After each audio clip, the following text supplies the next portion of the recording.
Hey guys, what's happening? Matt Teifke here. Hope you're doing well. We are here in Opportunity City. We wanted to dive in and talk about the reality of real estate versus expectations that people have. When I first got in the business, I had certain expectations of what real estate would look like. The obvious thing that everyone always thinks about, I feel like, is money, luxury, fancy things, which is all possible. It's all a function of how much money you're making, just like in any business.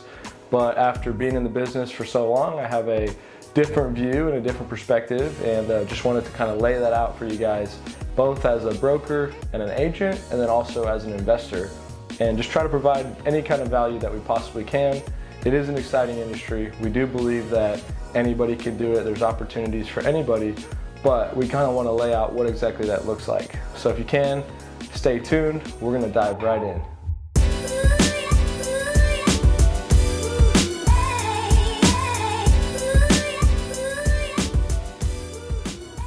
Hey guys, thanks again for watching. This is going to be a quick and hopefully valuable video, so stick with me to the very end. So number one thing I want to point out is I don't exactly know what your expectations are or anyone's expectations are.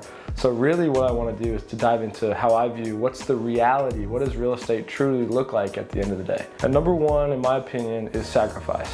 And what I mean by that is when you're a real estate agent or an investor, you have to do things that other people don't want to when they don't want to. So there's been multiple times throughout my career that I've been, let's say, jumping on a boat, going to the beach, going to hang out with friends, whatever it may be, and I get a call, hey, I want to view this property. At that point, you have to make a decision. Do I want to cancel my plans and help my client? Do I want to refer them to someone else and lose the client? Do I want to just try and reschedule and maybe keep or lose the client at the same time as well? And so that's a really critical point that you have to decide. But for me, what I always did when I was getting started was I took that call and I went and showed that property. And that ain't easy, right? Like, you got people counting on you, friends and family.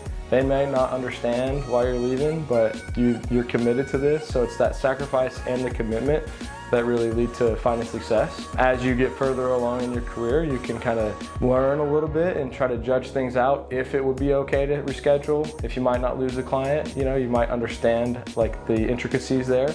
You might have another agent that could go show it for you, pay them $50, $100. But when you're first getting started, it's really important to take that work on yourself, because you just need to learn and get that experience and understand how to make these things happen. Same thing as an investor. If you're being an investor and somebody calls you with a deal, most of these deals, if they're good, they're gonna go quick. And so you've got to move fast. You got to go get that deal. So it's that sacrifice and commitment is number one thing. And people maybe have expectations that that doesn't exist and that it's easy money and you're gonna be driving a nice car, whatever it may be. The reality of it is that's a tough situation when people are counting on you on both sides. Family and friends, clients, make your decision, but that's the reality of it, and it ain't an easy decision, and there's not exactly one right answer. That's the beauty of real estate. You ultimately get to pick what you want to do. You can go see it or not. You can pass if you want to. So that's the number one thing that I've realized is the sacrifice and time commitment to really be focused and to do what's needed is not always sexy or the easy thing to do. And if you do make that decision, most of the time over a long-term approach, you will find success and it will work out. So that's number one thing. Number two, you can never count on anything. The deal's not closed until it's officially closed. At the title company, everyone's signed, the money's been wired. Many, many times in real estate, people have deals and they fall apart. And that can be very discouraging. So you never want to really count on that money. You want to just keep grinding, keep hustling, and hope that other ones come as well, to where if some of them fall off, that's fine, you have more in the works. You can start counting your money and say, oh, I got 12 grand, I got 15,000 coming in. And that's a lot of money. That's very important for your life, for your expenses, whatever it may be. But don't count on that money. Make sure you get other deals in the works, because it will fall apart. Buyers lose their jobs. Sellers change their minds.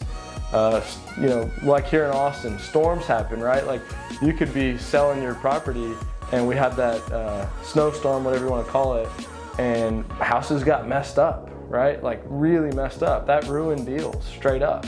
And people were counting on that money. So as an investor or as an agent, you truly never know what's gonna happen or what's gonna get done. So in my opinion, you just keep pressing forward and keep getting new things in the works, so you're prepared when they fall apart. Probably expectations on that are that if you put something under contract or if you have a client, you're gonna make money. The other aspect of that is if you have a client that wants to buy or sell as a real estate agent, you might get really excited. You might go show them 30 properties, or if you have a listing, maybe you take pictures and you put the sign up, and all of a sudden they change their mind. That happens more frequently than not, especially right now in Austin where houses are going for crazy prices. Some people are thinking, oh, it's a really good time to go and capitalize on this market. Let's just see if we can get a lot of money. And then they're starting to think about it like, actually I have nowhere to go, or I don't have anywhere to live if I sell this, whether that's to rent or to buy. And so they literally just changed their mind. That just happened to me last week. And that's not a problem, right? That's what my clients wanted. I'm good with that. And it's really important to not count on that, because you get your hopes up, you get crushed, you also plan on having that money and you don't get it. So that's my second tip. All right, so the third one is maybe what expectations are for some people. Why are you getting into the real estate business is a very important question to ask yourself. If it's to make money, that's great. The reason I got into it was for the time freedom to be able to make those decisions, to decide if I want to do something or if I don't, to be able to drum up my own business, to have a ton of opportunity with no limit on it. A lot of people do drive fancy cars, wear fancy clothes. There's nothing wrong with that. Alex and I both drive Priuses. We're proud of that because we really believe in making that sacrifice. We're not focused on luxury items right now, and there's nothing wrong with that. But we would rather, sacrifice on our car and buy more properties. And everyone has a different approach, right? Like some people maybe don't even want to work with a realtor that drives a Prius. I don't know, but we don't really care. Like we want to work with people that are like-minded and don't, put a value on what car you drive as far as how good you're going to be at your job. But that's a reality of it is everyone has a different approach. You can make a ton of money, and if you're going to, most likely you're going to be putting in a lot of work, because it's literally just a direct result of how many deals you're closing. And however you get those deals, door knocking, cold calling, referrals, networking, that's all a function of what are you actually putting in. So I think there's a lot of different ways to view it, whether you're an agent or you're an investor. Real estate is a beautiful thing. It can change your life. You can create generational wealth. We truly believe in it. We truly believe that there's opportunities for everyone, whether you're an agent or an investor. I think looking at all three of these, coming up with your own reality of real estate and go create that reality, because you can make it whatever you want to. So forget about what people say real estate is. Go make it your own. Go be you. And we're here to support you any way we possibly can. Thank you guys for tuning in. Please like, comment, subscribe, share our channel. Give us any kind of feedback you have. We'd like to keep putting these videos out. We want to be as real as we possibly can, and hopefully we're providing value here. So appreciate you guys. Love you. Have a great day.